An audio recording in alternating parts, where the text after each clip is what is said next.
how we heal from something will show us the curriculum, why we're here and who we're meant to become. That curriculum is one that is deeply steeped in working in the fields of energetics and spirituality.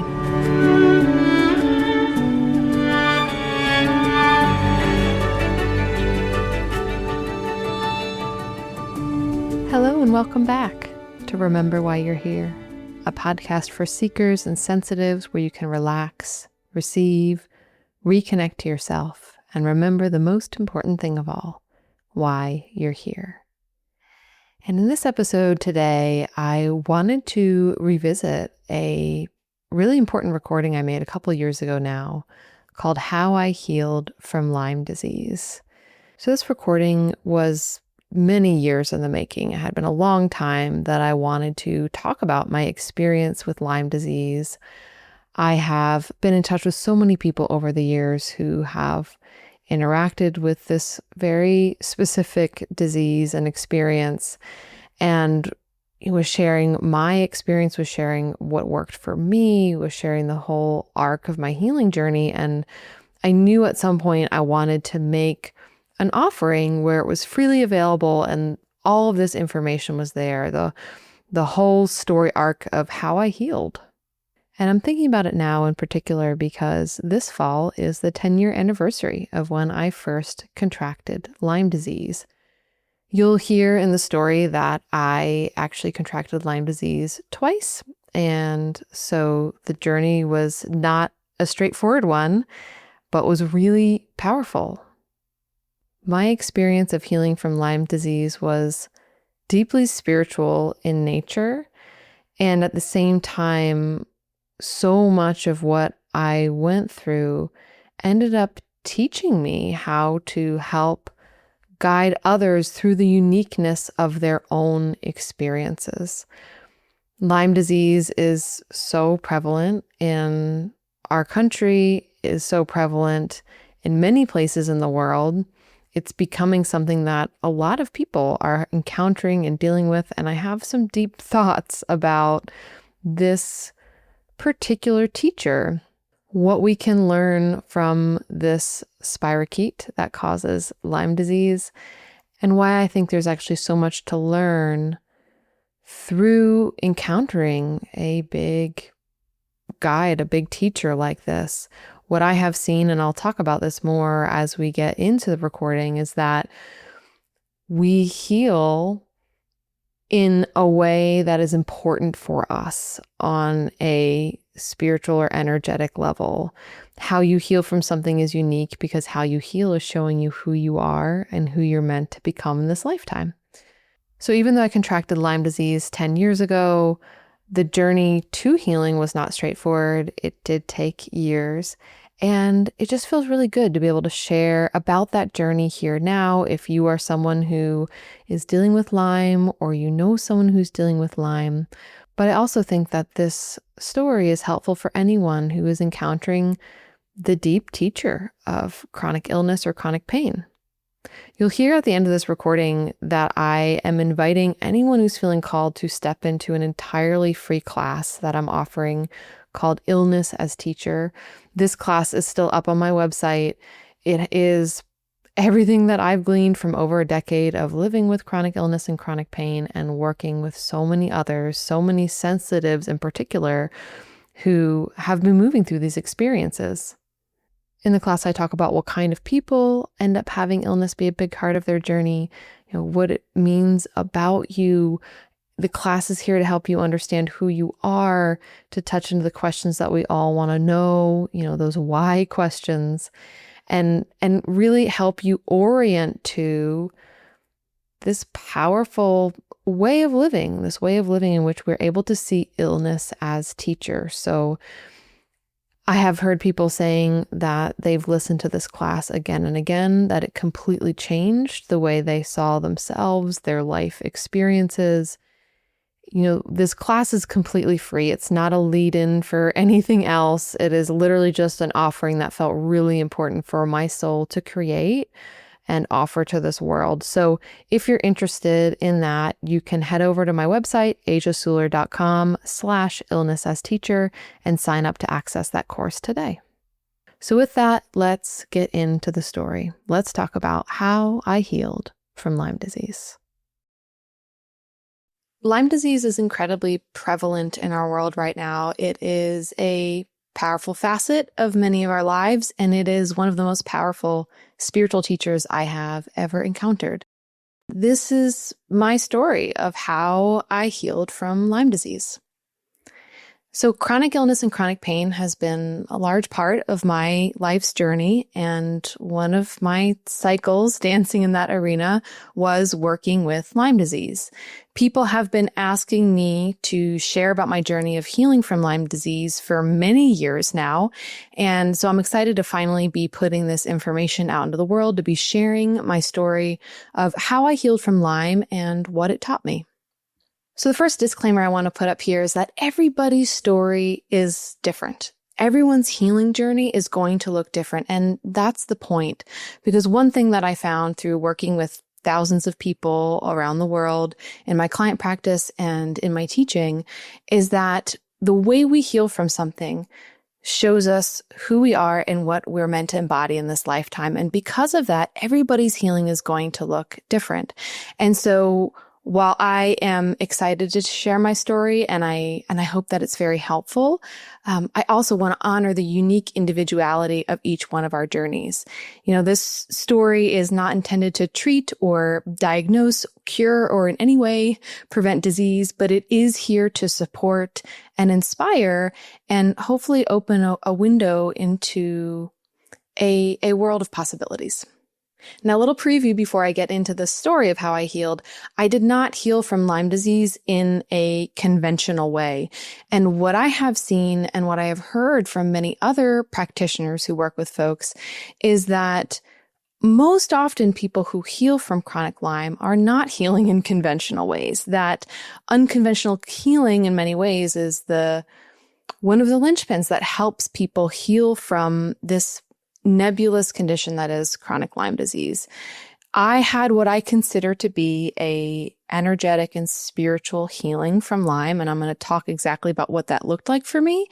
And why I'm sharing this is that I want whoever is listening to this, if you are dealing with Lyme disease or if you are supporting other people moving through this, to open your mind to the possibilities of the various ways in which healing can take place.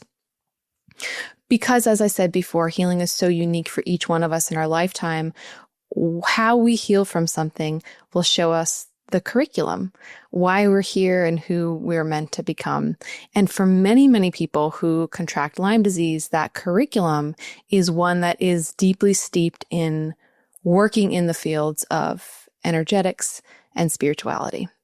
So to start, let's ground in a reminder of what Lyme disease actually is. We're going to look at it briefly from a scientific lens, as well as looking at Lyme disease from a mythopoetic lens, which I find to be very helpful in understanding this disease.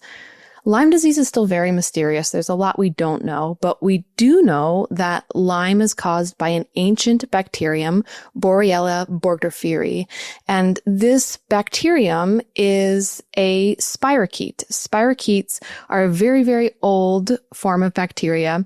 There are different strains, of course, of Lyme, but they're all spirochetes, and the spirochetes are named for their corkscrew shapes. These corkscrew shapes are part of what allow it to get into places that other bacteria can't, like into our ligaments, into our brain, into our nervous system.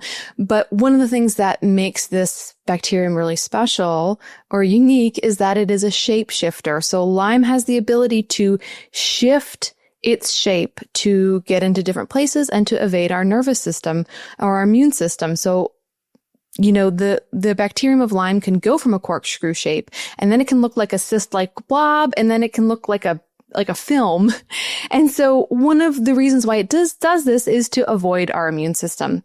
So put a pin in this idea of this bacterium as being a shapeshifter because it's important. So once this bacteria enters into our bloodstream, it will often change its outer surface to avoid immune response. And then it can move from the blood into the tissue and into parts of our body that other bacteria simply can't. Most people know that this bacteria is carried by what we call deer ticks or black-legged ticks. And that's how people are contracting Lyme disease, the disease that is named for basically the symptoms that's caused by this bacterium. Lyme disease itself is a mysterious illness. We're still learning a lot about Lyme. As I mentioned, this unique shape of this bacteria means it can get into really specialized places within our body. It can penetrate cell walls. It can cross the blood-brain barrier, which is quite unusual for a bacteria. It also means because it can cross that blood-brain barrier that it can get into our nervous system, our central nervous system, and affect the actions of our central nervous system. Because it can also break that blood-brain barrier, it can open us up to be more vulnerable to co-infections, which can be a large part of dealing with a journey of Lyme disease. Now, once Lyme gets into our system, it can rapidly disseminate into areas like our lymph nodes and our tissues. And so once it's in those places, it's harder to detect. And so that is another part of a lot of people's journey with Lyme, is that once it's in these harder to detect places, it's not as easy to test for. All this said, Lyme disease as we know it has been around for a very long period of time.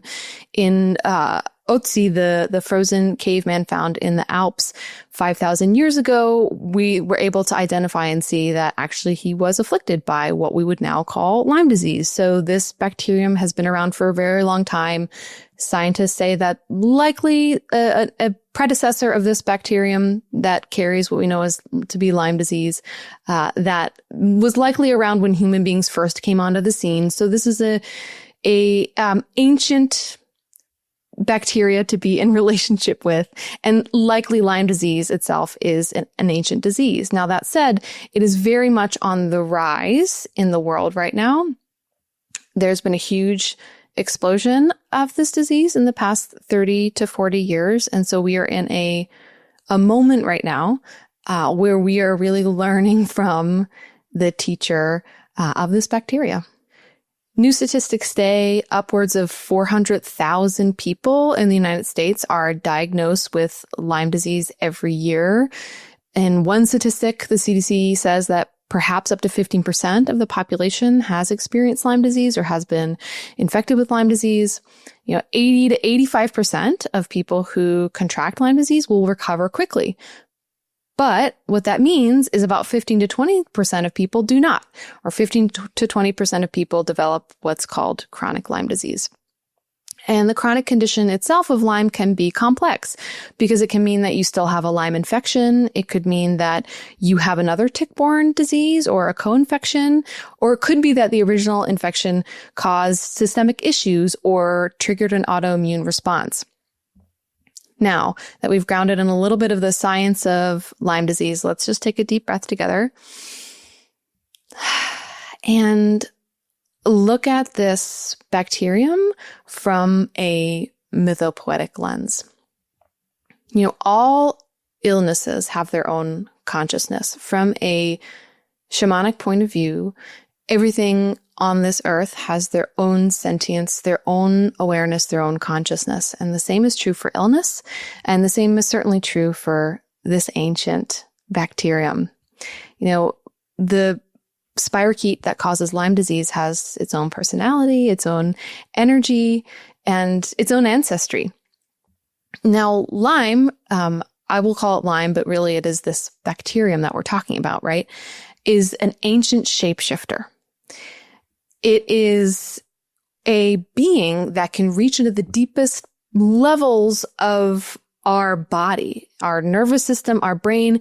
It can touch the parts of us that make us feel distinctly like ourselves, right? And this is one of the reasons why when people develop Lyme disease or chronic Lyme, there's this sense of like not fully being yourself, or like there's something off on a level that's like perhaps hard to explain, but it's as if the you of you has been shifted a little bit. And that's because this bacterium is such a powerful shapeshifter. It can reach the deepest levels of our being. Now, let's look at shapeshifters in mythology. In mythology, shapeshifters are sometimes forces of benevolence, sometimes tricksters, sometimes they're bringers of danger, but they are always incredibly powerful figures that are here to help us transform, to bring things into our awareness, to help us question reality in a way that is necessary and needed. In a psychological context, the archetype of the shapeshifter is one that's thought to help us bring awareness to the subconscious parts of ourselves, the parts of us that we've had to repress or leave behind, or that we feel we've lost. The shapeshifter allows us to contact these parts again, to come back into relationship with them. Shapeshifters are catalysts for change. They help us respond to this inner desire for transformation that we all are carrying around, this soul level desire to transform and become the people that we are meant to be, to shape shift ourselves into the form that has been waiting for us in this lifetime.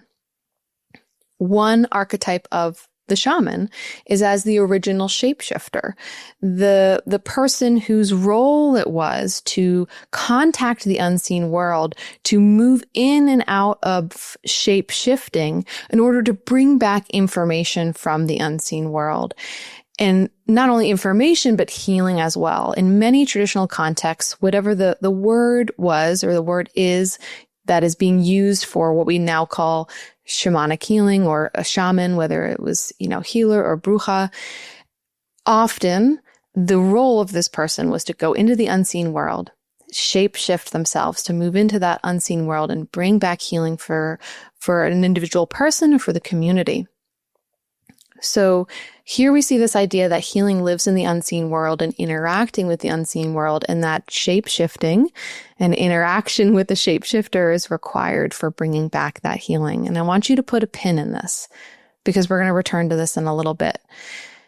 So for now that we've seen this bacteria from this mythopoetic, energetic, spiritual, and shamanistic viewpoint, we can see the whole picture. And we can start to move into interaction from a different place. Now that we have this in our minds and we're sitting with it, I'd love to share my story with you in the hopes that perhaps it brings in inspiration and healing for you in your life. So I first contracted Lyme disease in 2013. I was camping in Minnesota at the time, and I did not show symptoms till 5 weeks later. I did find a nymph tick on me.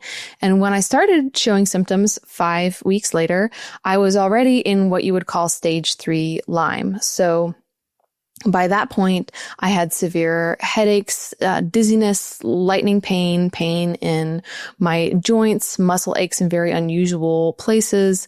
I started having arthritis in my joints, heart palpitations. I had what I call mind-sweltering social anxiety that seemed to come out of nowhere, bone-deep fatigue. My cognitive function had declined very rapidly in a way that I couldn't really attribute to anything else. I felt like the way I described it was like my brain was a helicopter that couldn't land, and really powerful insomnia. So I would be up till 6 or 7 in the morning most nights, and I knew something was wrong. I mean, clearly all those things would say something is wrong. But I knew that it wasn't just a normal illness, that something was going on with me. And, I had dealt with cycles of chronic illness and pain earlier in my life. And so I knew what it felt like when things were really off inside my body. And I knew that this wasn't just some run-of-the-mill bug or illness. And so I ended up going to the doctor and asking to get tested for Lyme because I knew I had been in an area where Lyme disease was prevalent, and I had known I had found a nymph tick on me. And so I went and got the test, and I tested positive for antibodies. Now, if you're aware of Lyme testing at all, it's a 2-phase journey. So I was tested for antibodies, and then I was tested with the Western blot, and that came back as negative. So from a testing point of view, I tested negative for Lyme. In the interim of getting these tests, however, I got in contact with the group of friends I had been camping with, and 5 or 6 of them had developed bullseye rashes, had been tested for Lyme and tested positive, and were currently on antibiotics. So I had strong anecdotal evidence that I was experiencing Lyme, even though these tests were negative. Now, I want to mention this because the testing for Lyme disease is notoriously tricky, and it's very easy to get misdiagnosed in both directions. I've seen this happen in both directions. People who have Lyme not getting diagnosed with Lyme via testing, and people who don't have Lyme, getting a false positive. And, one statistic I saw on PubMed said that 50% of testing misses the Lyme. So like 50% of tests are not accurate. So I'm saying this because this can be a particular journey that people with Lyme go on, that the testing is not giving them an accurate portrayal of what they're experiencing inside their body. So trust what you are experiencing. Because I had such strong anecdotal evidence that this was likely Lyme disease, I requested a month of antibiotics, and I immediately started antibiotics and an herbal protocol at the same time. I also sought out the expertise of a Lyme specialist and was clinically diagnosed with Lyme during that time. So with this clinical diagnosis in hand, I was on a month of doxycycline and was also taking herbs at the same time. My background is as an herbalist. So I had trained as an herbalist. I was already practicing with folks at the time that I contracted Lyme disease. And so I knew that I wanted to work with herbs, as well as antibiotics, and support myself in that way. Herbs are really helpful in tandem with antibiotics because they do help the antibiotics to cross that blood-brain barrier, which is very important. And because I already was in what you would consider stage 3 Lyme at this point, the spirochetes had already crossed that barrier, and I knew that I needed help in that capacity. So I did a bunch of different research. I did work with what I would call an amended version of Stephen Harabuner's Lyme protocol. At the time, this was one of the only protocols that was just well known or available. There's more protocols out there now. So my whole herbal protocol, what I used, the dosages that I used is on the blog post that accompanies this video. So if you're watching this video not on my website, then you can click the link below to head over to that blog post. You can see exactly the herbs that I took, the dosages that I took them in. I say all of this, though, with the caveat that it is really important that you have support when you are in this process, that you are consulting with your doctor or your herbalist, that my protocol is not intended to treat, diagnose, or cure, that this is me sharing from my own personal journey of what worked for me. And of course, remembering that protocols like this are based on your unique symptoms, where the bacteria is manifesting in your body, what you are experiencing. But in the spirit of sharing and inspiration, that protocol is over on my website if you'd like to check it out. I was on this herbal protocol for 8 months. I was on this herbal protocol for several of those 8 months before I added in an addition that was really helpful for me, and that addition was teasel root. So one of the things that's said about teasel root is that it's particularly helpful for the strains of Lyme that exist in Wisconsin and Minnesota. And I have found, since working with Lyme myself and working with other people who have Lyme, that doing research and adding in herbs that are specific to where you contracted the disease can be a real game changer. So that was a real game changer for me because different strains exist in different places. So that was a game changer for me to add in this herb that was local to where I contracted the disease. And I really feel that the antibiotics did an okay job. I think they took the population down somewhat. The herbs continued that good work, but I was still very much in the throes of having this disease. And through working with this clinical Lyme specialist, she recommended pulsed antibiotics. And it was something that I did try, although I did not ultimately feel like it was the right thing for me. I do feel like the herbs continue to take down the population. So that's one of the first things, right, with Lyme is we're taking down the population often of the bacteria in your body. And then we're moving towards normally strengthening our own bodies and systems and moving towards latency. So latency is where a pathogenic factor goes into basically like quiet mode within our body, where our body is strong enough to handle that disease. One of the things that's said about the bacteria that causes Lyme is that it's a bit like chickenpox, where it's something that once we contract it, it never leaves our system, that there's always probably some aspect of it in perpetuity in our body. Now, whether you believe this or not, totally up to you.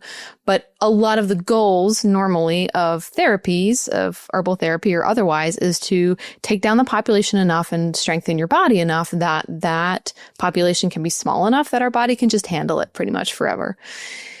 So at this time, I also started acupuncture, and specifically I worked with a particular kind of acupuncture called divergent treatments. This is something that's not normally part of contemporary traditional Chinese medicine or TCM, but it is something that is practiced by different acupuncturists. It's something that is taught in the acupuncture school here where I live.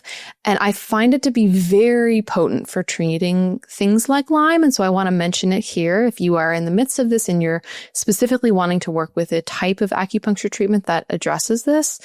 So divergent acupuncture treatments work with the divergent channels, which are channels that are created to deal or hold on to pathogenic factors, things that we can't fully address when we're experiencing them. So we kind of put them into these divergent channels and decide we're going to deal with them later.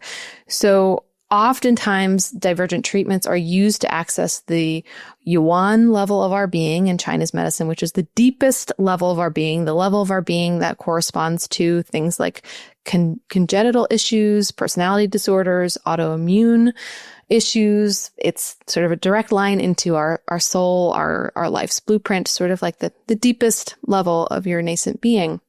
This yuan level of our being in these divergent channels will often work directly with the nascent channels of our body, sort of these first channels that were developed in our body, things like the brain, the heart, and the nervous system, which coincidentally are all places that Lyme disease affects.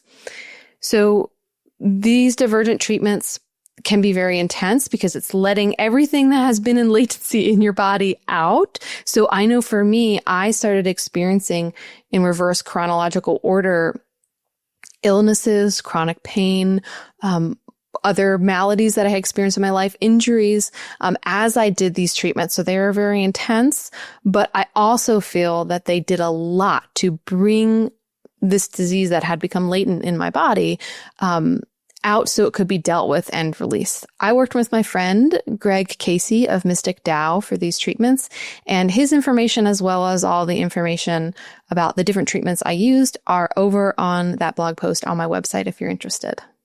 Now, in the midst of doing all these things, I was also, trying to rest a lot, eat healthy, drink a lot of water, really support my body in being strong enough to address this illness.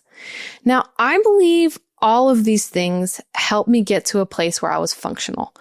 So I was able to go to work. I was able to see friends sometimes. But I was basically just surviving at this point. It's like things looked functional on the outside, but on the inside, I would have frequent collapses. Pretty much weekly, I would have collapses where I was not functional, where I had to be laying in bed. And so I knew that this wasn't sustainable. I knew that I needed to do something drastic in order to get to the other side of healing. And so that is when I decided, I was about 8 months in at this point, and I decided that I was going to do a whole month focused on healing. And for me, this looked like taking down everything that I did to the bare minimum, working the bare minimum of hours, resting, doing yoga every day, eating a really clean diet, and doing a meditation or shamanic journey every single day. So shamanic journeys are a form of meditation. It's a form of active meditation where you are entering into a visual or an experience with the unseen world, normally aided by some sort of rhythm. Normally drum beats, very common, but some people like to get into shamanic trance through dancing, for example. And this had been a pathway for me in my life that was really important and really helped me connect with my deepest self. So that was my goal. I said, okay, I'm going to do a journey every single day for a month. So this is what helps me heal from this first occurrence of Lyme disease. And I really believe that it was this month that was the turning point for me of all the things that I did. And there were two things in particular that really helped me turn the corner. So the first thing was focusing on boundaries during this month. Boundaries had historically been very hard for me. I am what I consider to be an empath. I am a highly sensitive person. Highly sensitive people, if you're not aware of that term, make up about 15 to 20% of the population. It is a nervous system trait. It means that you are more sensitive to external stimuli, and so it can be a beautiful thing. Like you can really feel the power of a sunset and you can really attune to someone else's feelings, but it can also be overwhelming. And it often does mean that if you're a highly sensitive person, that your nervous system gets overwhelmed more easily. And highly sensitive people have sort of naturally porous boundaries. It's sort of how we are born. And so I had struggled with boundaries. I had struggled with saying no to work projects, to requests on my energy, to time spent with friends. But one of the things that really hit home for me when I really took this concentrated time of healing was realizing that when I did what I wanted to do, when I wanted to do it, I had energy. When the moment I didn't do that, the moment I was like, well, I should do this, or this person's expecting me to do this, my energy would tank and I'd be in bed again for another 24 hours. This was a huge learning lesson for me. When I did what I wanted to do, when I wanted to do it, I actually had energy and I was healing. My body was strong. Now, this is a huge lesson for sensitives and empaths. And I would learn with time, I didn't know this at the time, but looking at the work of Gabor Mate, I would learn that this is a specific trait that often exists for people who experience chronic illness and disease. This inability to set boundaries and this difficulty with setting boundaries and this desire to people please. So I learned that I was not alone in this and that obviously on a energetic level, this was important for my healing, but on a very physical, tangible level, not being able to set boundaries for yourself is really stressful for your system. And so the first thing that Lyme taught me that was incredibly powerfully life-changing was this ability to set a boundary and to do what I wanted to do when I wanted to do it. And the amazing thing about this, at the time I had my own business. I was also still working other jobs. But the amazing thing about it was that when I just did that, somehow it all worked out. Somehow I ended up having time for the things that I thought I'd never want to do, like bookkeeping, for example. I also realized how often I was saying yes to social engagements that were draining my energy. So this was a huge revelation for me. And this is something that Gabor Mate talks about in his books, and in one of his talks, he specifically says this quote that I wrote down because it really was meaningful to me. If you don't know how to say no when you need to, your body will say it for you in the form of chronic illness. So what I have seen over the years, because once I dealt with my iteration of Lyme disease, it just felt like people started coming out of the woodwork to find me and work with me as an herbalist for their experience with Lyme. And I saw over and over and over again, there was a very specific pattern for people who contracted Lyme disease and had it become chronic. And this pattern was that they're often people who are already several years down their path, like they're already on the path. And they're like established in certain ways in whatever it is, their life, their career, their art, their spiritual practice. But there's an aspect of them that is still living their life for other people, that is still in this process of learning that it's okay to set boundaries. And so Lyme often comes in to help teach them how to live for themselves, and that is the energy that is next needed in their life to reach the next phase of their evolution, their spiritual journey, their development, their becoming. So Lyme and the spirochete that causes it is the ultimate boundary crosser, right? We talked about it gets into your nervous system and your brain, like the parts of you that you feel like are essentially you, right? So it's the ultimate teacher when it comes to boundaries. And I see this over and over and over again, that it's sensitives and empaths who end up dealing with chronic Lyme and being taught basically by this disease how to use their energy, how they're meant to use this energy in this lifetime to really feed their own creativity and their own projects. So I was learning this at the same time that I was doing these journeys every single day. And, for me, shamanic journeying is an important way that I connect into my deepest self and the unseen world. Everyone's going to have their own ways of connecting. So maybe for you, it's journaling. Maybe it's prayer. Maybe it's dance. Maybe it's channeling. But I've seen over and over again that this spiritual connection is incredibly important for healing chronic Lyme. One subjective study done at the University of Antioch found that 100% of the people they interviewed who healed from chronic Lyme believed that their spiritual connection was innate and essential to their healing, that this sense of spiritual connection, awakening, and transformation was at the heart of their ability to heal. So over the course of this month of journeying, I learned so much about myself, about my ability to set boundaries, about who I am, about why I'm here, and how to use my energy. And I went from probably being at a 50% at that point in my health to an 80%. And to me, that felt great. To me, that was like, okay, this is healing. And on the other side, I felt like, I think I can let go of the herbal protocol.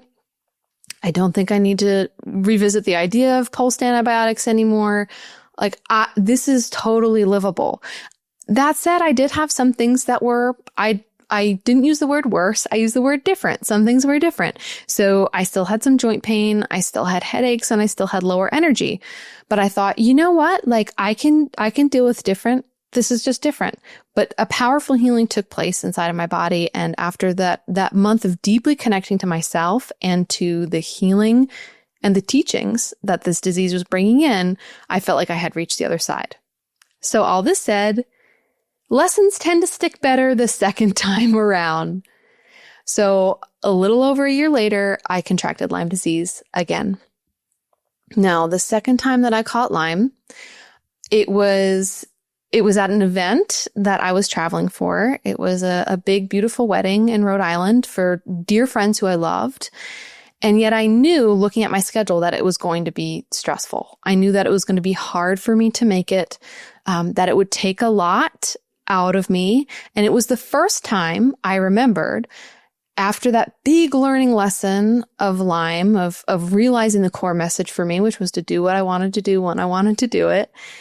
It was the first time I was doing something that I knew was not in alignment with what I needed energetically at that time.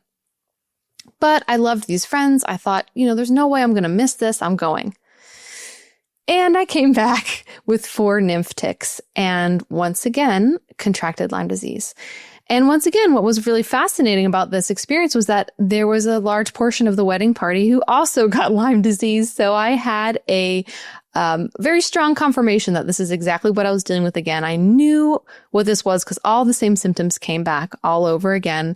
And I immediately went on antibiotics and immediately started my herbal protocol again. And I thought, okay, I've learned this lesson, right? I healed once, I can heal again. But my health just spiraled. So, none of these ways of working with it were helping again. And I was several months in of both antibiotics and herbs when I had a dream. And in the dream, a beautiful white-haired woman came out from a log at the edge of the woods, and she handed me a rattle. And she said, "Shamanism will heal you from Lyme disease." And I woke up. And I was a little disappointed because I was like, well, we're going to have the healing now, or when is this going to happen? But it was a very, very clear, strong message for me. And it just so happened that a few weeks later, I had a wonderful friend coming to visit me, my friend Julie Travis of Stoneflower Healing. And Julie is a shamanic practitioner. And I was telling her about this dream that I had and, this experience. And she said, well, let's do an extraction. If you're up for it, let's try this shamanic extraction. And, we'll just see what happens. And I was game, because here I was several years down this path of Lyme in one iteration or another, having contracted it for the second time. And I thought, what do I have to lose? We were doing this ritual, and at one point she looked into my eyes and spoke to the consciousness of this bacteria and then spoke to me and asked me if I was willing to completely let go of this disease. And what I found really shocked me. Even though I said yes, there was a part of me that was reluctant. And I was so surprised by this because on the outside, I would think, of course, like I've been for years in one iteration or another dealing with this particular illness and this disease, and I don't want to be anymore. But there was a part of me that was holding on. And for me, my truth is that, because my own awakening experience, the thing that led me to the altar of the green world, that opened up my spiritual awareness of the world, was dealing with chronic illness and chronic pain in my early 20s. This was obviously pre-Lyme. But because I had that experience, I realized in this session that I had this awareness that there was a part of me that was holding on to this because I thought, oh, this is how you heal. This is how you evolve. This is how you connect to spirit, is through being ill. And so I had this powerful realization that there was actually a part of me that was holding on to this illness in order to learn. And at the end of the session, I thought, okay, well, that was a powerful realization. And if nothing else, that will really help me.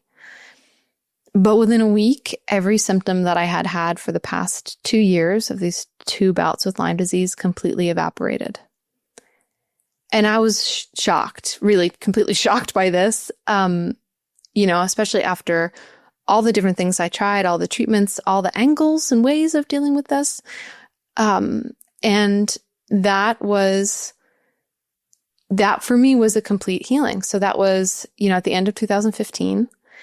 And at the time of recording this, it is 2023. And I have not had a symptom of Lyme since then. And, for me, looking back on this particular journey, I know that what healed me was learning how to hold boundaries, learning how to connect to the truth of who I am, how my energy wants to be used, what's right for me and what isn't, understanding that I'm a highly sensitive person, and that part of my journey, a large part of my journey, is to work in the realms of the unseen, to work in the realms that would be called energetic or shamanic. And I had already been working in those realms before this time, but this was an initiation for me to go deeper. And so for me, this is how I healed. And as I mentioned, on the other side of this disease, I seem to have people come out of the woodwork who were also dealing with Lyme to come work with me, both as an herbalist and as an energetic practitioner. I did intuitive readings at the time. I did energy healing. And I saw several core components and takeaways from my own journey, as well as the journeys of those who I worked with. So these are the core things that I noticed that helped people heal. The first thing is for them to work with medicines that they really resonated with. So, some people really felt comfortable with antibiotics and felt like they really were good for them. They really worked for them. They'd been helpful in the past. And that tended to really help those people. Other people were, really passionate about herbs, or they felt really connected to the plants outside their home, and that really helped them. Obviously, in my experience, connecting on a shamanic level was extremely important for me in order to experience this healing. So working with medicines that resonate with you, and this is really just part and parcel of working with your body. working with your body, not against your body. This is all an initiation in working with your body. So working with the medicines that you trust that resonate for you and your nervous system. The second thing I saw in every person I worked with and with my own self is this call to recognize who you are.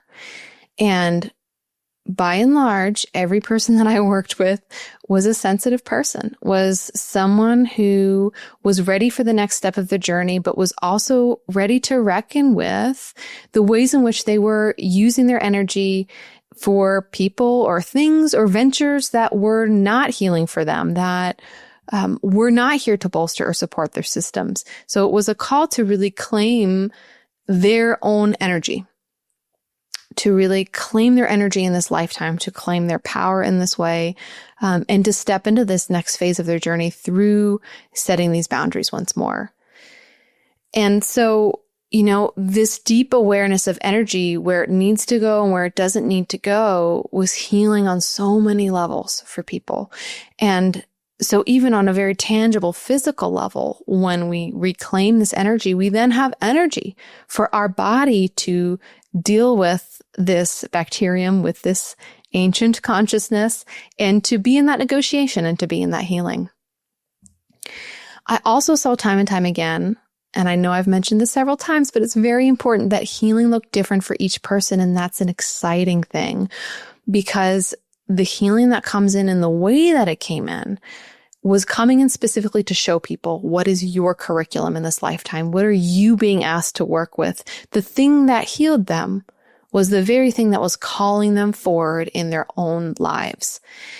And so it was a invitation to go on this journey to find out what healing looks like, because through that journey, you find out who you're here to become. Now, that said, that journey of healing for the folks that I worked with who were dealing with chronic Lyme, and obviously for my own self, that journey normally is taking people into this deeper terrain of working with the unseen, of working with these aspects of themselves that are ready to come out and flourish, be seen, for these unseen aspects of the world. I mean, chronic illness itself is an unseen experience. You're working with something that you cannot necessarily see inside of your own body, but that is very much there and is very much affecting you. And so when we can embrace the idea that illness is a teacher, that Lyme is a teacher, and that these experiences are coming in to teach us on an energetic level, on a physical level, on a spiritual level, that when you embrace them as teachers, that is when healing happens. And that, at the end of the day, was the thing that helped people transcend who I worked with. So this is the story of how I healed from Lyme disease. And this is the story of what I have seen to be helpful for people who are dealing with chronic Lyme. This is something that has become central in my own life and in my own practice and my own teachings and understandings. I have personally lived with chronic illness and pain, different cycles of it, for over a decade, and working with thousands of people around the world. And I have seen that over and over and over again, when we can approach illness as a teacher, this is when we initiate the next era in our life, and this is when we initiate our healing. So if any of this is resonating with you, if you are experiencing Lyme or another chronic illness, I would love if you joined me in my class, Illness as Teacher. It's completely free. It's something that feels like it's a part of my life path and my healing to be able to offer. It's a live class that's happening on September 28th. So if you sign up now, you can join us live. If you can't join live, then you can sign up and get the replay later. Or if you're listening to this later, you can still sign up and receive that replay now. I have found this awareness and this framing of illness as a teacher to be really powerful for inviting in the healing that we're meant to experience in this lifetime. So in the class, we're going to talk about what kind of people end up having illness be a big part of their journey, and specifically what it means about, who you are and who you're meant to become, and specifically the gifts that you're meant to embody. Because illness comes in as a teacher. And the thing that happens when we embrace illness as a teacher is then we embrace the parts of ourselves that are ready to be manifest in this lifetime. We embrace our own curriculum and life path. And the cool thing that happens when you embrace illness as a teacher is you embrace your path as a teacher. And I've seen this over and over and over again, that illness comes in as a teacher. And our job is to embrace that teacher as a student. And when we do that, when we can do that fully, then we become teachers in this lifetime. The author Caroline Myss has this really wonderful quote that I think encapsulates it. She writes, "When illness is part of your spiritual journey, no medical intervention can heal you until your spirit has begun to make the changes that the illness was designed to inspire." And what I have seen is that folks who are dealing with chronic illness are often being called to this deeper path, this spiritual path in their life, and called deeper perhaps than they've gone before, because often they're already walking that path, but there is something here waiting for you. And so there's this awareness or this ability to understand who you are. And through this class, Illness as Teacher, we're going to touch into the question that we all want to know, which is why? Why am I experiencing this? Why is this a part of my life? Because illness is really hard. It's a really huge, big path to choose. Powerful souls are the ones who choose it. And it's important that we have support along the way. And it's important that we have these moments and these times to stop and orient together to the teacher and to the teaching that's coming in. Because what I have found is that when we can connect with illness as a teacher, that's when healing streams in. That's when we step into the path that we are meant to walk in this lifetime. And that is when the rest of our life begins. So if you're interested in this class, there is a link to sign up below. You can join me live or listen to the replay at any time. I am feeling really excited about being able to offer this opportunity for healing and connection. And so if this is something that's resonating with you, I would absolutely love to see you there.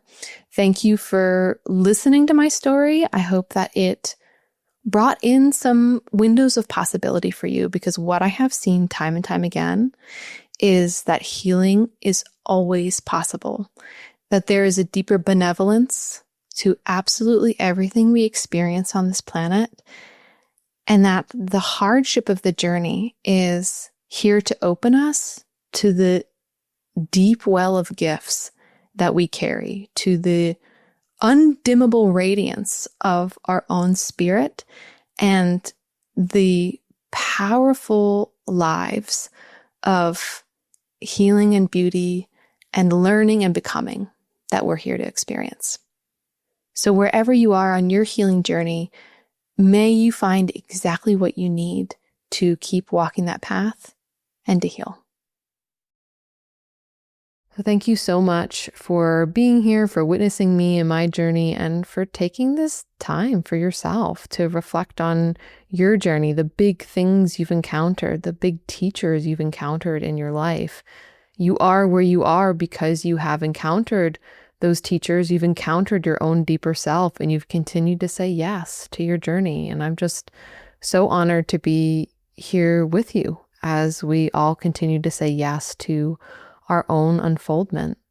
So if you have comments about this episode, or you just want to reach out and share your thoughts, head over to asiasuler.com/remember and leave me a voice note. I'd love to hear from you.